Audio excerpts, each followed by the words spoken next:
Grand Lille TV, l'info en continu. Bonjour à toutes et à tous, bienvenue en direct dans cette nouvelle édition mardi 18 juillet. Ravi d'être avec vous pour tout voir et tout savoir de l'info près de chez vous. On démarre par vos prévisions météo et cette fois le retour d'un temps absolument estival à vous annoncer, chaud et ensoleillé. Aujourd'hui l'ambiance pourrait même être de plus en plus pesante en fin de journée. Un temps lourd et orageux d'ailleurs annoncé la nuit prochaine. Avant cela donc on profitera bien du soleil, des températures supérieures aux normales de saison. 30 degrés de prévu aujourd'hui dans la métropole lilloise, 27 degrés sur le littoral. Toutes les prévisions à retrouver bien sûr juste après ce journal. Et dans l'actualité estivale de la région, d'abord on part prendre l'air du côté de Saint-Omer et de son marais. Quoi de mieux pour découvrir les lieux que de suivre le fil de l'eau en allant en bateau ou en barque, se promener dans les méandres des canaux. C'est certainement l'une des activités les plus emblématiques de la région. Sur place, il y a non seulement les locations de barques, 20 € l'heure pour une barque à rame et 30 € pour une électrique, mais aussi des visites guidées à 9,50 € par personne. Ce sont les faiseurs de bateaux, les artisans qui proposent eux-mêmes ces visites. À ce prix, vous découvrirez également les ateliers de fabrication traditionnels. À noter qu'une visite nocturne est prévue chaque vendredi soir pour les amateurs de soleil couchant et d'atmosphère tamisée. Mais comment cette idée est venue de faire découvrir non seulement le marais, mais aussi les ateliers de fabrication? Explication au micro de Corentin Escalier. On est artisan maintenant depuis 10 ans, l'atelier est reconnu même entreprise du patrimoine vivant par rapport au savoir-faire sur la fabrication des escutes et backoves. Et maintenant depuis 5 ans, on a eu l'envie de partager notre métier. Donc c'est ce qu'on fait dans l'atelier, on partage la construction, notre savoir-faire. Et puis on est amoureux du marais. On est originaire du marais, les grands-parents étaient maraîchers, donc c'était aussi partager notre savoir et notre passion du marais qu'on fait maintenant en bateau également.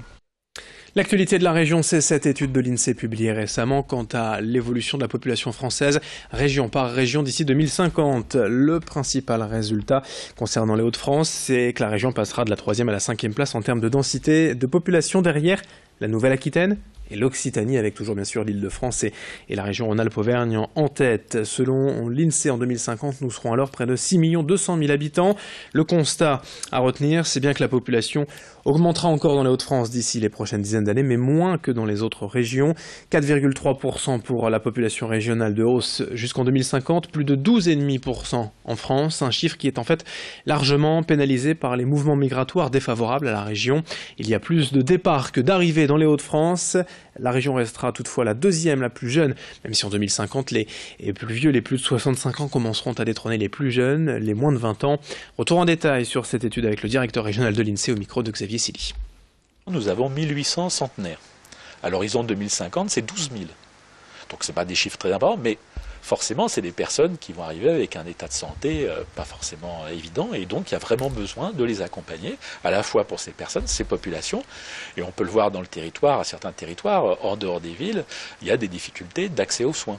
On dit les services publics, voilà. Donc comment on aménage le territoire pour les accompagner, et puis derrière, et souvent c'est quelle institution par exemple, quelle maison de retraite, mais aussi les personnes souhaitent rester chez elles, et donc voilà, quelle aide à domicile, quelle formation on donne à ces personnes pour pouvoir s'en occuper dans des conditions de vie très correctes.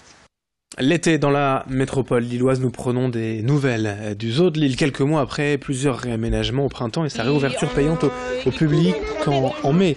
77 000 personnes se sont baladées dans les allées du zoo qui ne désemplit pas. Pour cet été, le parc propose même 2 animations supplémentaires en plus du programme habituel. Tous les samedis matins jusqu'au 25 août, les visiteurs peuvent visiter les coulisses du zoo, mais aussi assister et participer au repas de certains animaux. Des ateliers parents-enfants sont également proposés chaque semaine, les mercredis matins et vendredis après-midi. L'idée est de décorer, de garnir une pastèque ou un melon surprise qui sera ensuite offert aux animaux. À chaque fois, il est obligatoire de réserver, les places sont limitées. Présentation de ces animations parents-enfants avec un des responsables du zoo à Lille au micro de Céline Nuret. Les ateliers parents-enfants, le principe c'est de construire ce que nous on appelle un enrichissement, c'est-à-dire une sorte de jouet alimentaire pour animal, on va faire simple. Donc là on propose aux gens d'évider un melon ou une pastèque, de le remplir avec une partie de la ration des animaux. Donc ça peut être des fruits, des légumes, des feuillages, ça peut être des insectes pour les animaux insectivores. Donc pour les gens qui construisent cet enrichissement, c'est assez sympa de manipuler des blattes, enfin pour ceux qui en ont pas peur, mais c'est assez drôle. Et ensuite le principe c'est qu'un soigneur va déposer l'enrichissement que les parents et leurs enfants ont construit dans l'enclos des animaux. Et donc les parents et leurs enfants voient une des espèces qu'on a choisi de mettre à l'honneur ce jour-là jouer et ensuite s'alimenter du contenu de leurs fruits surprises. L'actualité en bref également dans ce journal. À Marques, près de Calais, un pilote d'avion de tourisme a été interpellé hier sur la piste de l'aérodrome alors qu'il s'apprêtait à décoller direction l'Angleterre avec 4 migrants à bord. Tous ont été placés en garde à vue. Des migrants ont également été repêchés tôt ce matin au large du Cap Griné par le CROSS, les services de secours. Ils étaient 3 sur une embarcation de fortune en état d'hypothermie. Sur les côtes, toujours une substance jaune et inconnue s'est échouée ces derniers jours sur les plages du littoral de Wimereux à Berck. Des centaines de boules de mousse qui pourraient être dues à un dégazage sauvage de bateaux en pleine mer. Pas de danger grave selon la préfecture, même si pour l'instant on ne sait pas vraiment de quoi il s'agit. Cette substance est partie au laboratoire pour être étudiée. Les associations de défense de l'environnement s'inquiètent tout de même d'un tel phénomène. Et puis toujours en bref, à Tourcoing vers 8h ce matin, une forte explosion a retenti rue de Bouvines a déclenché un début d'incendie dans un appartement d'un rez-de-chaussée. Une trentaine de sapeurs-pompiers sont intervenus alors que le locataire était absent. Heureusement, aucune victime à déplorer. On termine ce journal avec cette nouvelle implantation d'un restaurant McDonald's, le 4e dans le Calaisis, tout proche du lycée Coubertin. Pour certains, notamment la maire Natacha Bouchard, c'est une opportunité économique, 32 nouveaux emplois à la clé. D'autres, en revanche, s'inquiètent de l'arrivée d'un fast-food près d'un lycée. L'enseigne est pour beaucoup le symbole de la malbouffe et à l'heure qu'il est, où l'on veut éduquer les plus jeunes à une alimentation saine et équilibrée, ce restaurant à la sortie des cours n'est pas franchement bien accueilli. Le propriétaire des McDo du Calaisis assume, lui, pleinement cette implantation en expliquant qu'il s'agit tout simplement du public cible et naturel de la chaîne de restauration. Je vous propose de l'écouter au micro de Corentin Escalier. C'est un cliché, quelque chose qui appartient au passé. Aujourd'hui, l'offre est très large. Ce qu'il faut avoir, c'est un équilibre alimentaire et ne pas associer en même temps, dans le même menu, un grand coca, plein de frites, une grosse glace. Mais ça, c'est valable quel que soit l'endroit où on se trouve, chez McDonald's ou ailleurs.